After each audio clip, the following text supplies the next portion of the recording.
enfants, nous allons lire la Parashat Emor. La Parashat Emor va nous parler d'un personnage très spécial, le Kohen. Le Kohen était l'homme qui travaillait au Beth Amikdash dans la maison d'Hachem. Le Kohen était un homme très kadosh. C'est pourquoi un Kohen devait faire très attention à ne pas entrer en contact avec un mort pour ne pas se rendre impur, sauf pour sa proche famille ou pour un met mitzvah, c'est-à-dire un mort sans famille qui n'a personne pour l'enterrer. On doit respecter le Kohen, car c'est lui qui travaillait au Beth Amikdash. Par exemple, c'est le Kohen qui est appelé en premier pour lire la Torah à la synagogue. Un Kohen qui a un défaut ne peut pas travailler au Beth Amikdash. Il devra attendre d'être guéri pour reprendre son service au Beth Amikdash.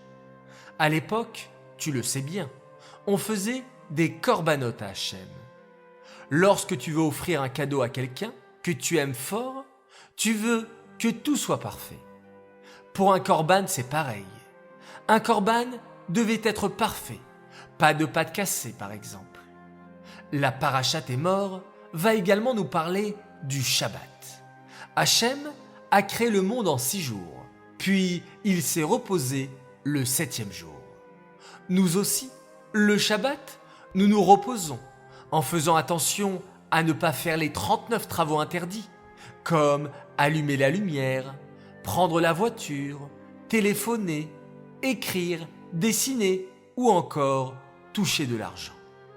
Shabbat, on prend de bons repas en famille, on lit, on joue, on se repose et on raconte la paracha. La Parashat Emor va nous parler aussi des fêtes juives. La fête de Pessah par exemple. Pessah est toujours au printemps et nous avons la mitzvah de manger des matzot et de raconter la sortie d'Égypte. Ensuite vient Sephirat HaOmer, le conte du Homer. Le 2e jour de Pessah, on offrait un korban Homer à Hachem, une offrande d'orge pour Hachem. Pendant les 49 jours depuis Pessah jusqu'à Shavuot, nous avons la mitzvah de compter les jours du Homer. C'est Sephirat HaOmer, un compte de 7 semaines, car nous sommes très pressés de recevoir la Torah. Vient ensuite la fête de Shavuot, où nous avons reçu la Torah. Quel beau cadeau! Le mois de Tishri est, lui, un mois rempli de fêtes. Il y a tout d'abord Rosh Hashanah. On sonne du shofar, on trempe la pomme dans le miel et on prie Hachem de nous accorder une bonne et douce année. Puis, il y a Yom Kippour, un jour de jeûne et de pardon.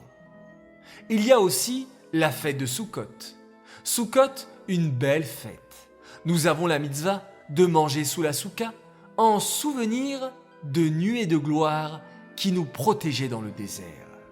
Et nous avons la mitzvah d'agiter les arba minimes, les 4 espèces, le hétrog, le loulav, les hadassim et les aravot.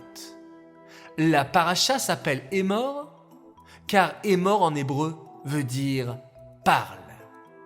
Pourquoi la Torah nous dit-elle de parler? Est-ce que c'est une bonne chose de parler? Oui, parler est une bonne chose, si c'est pour dire de gentilles paroles. Dire à ses parents qu'on les aime, dire du bien sur un autre juif.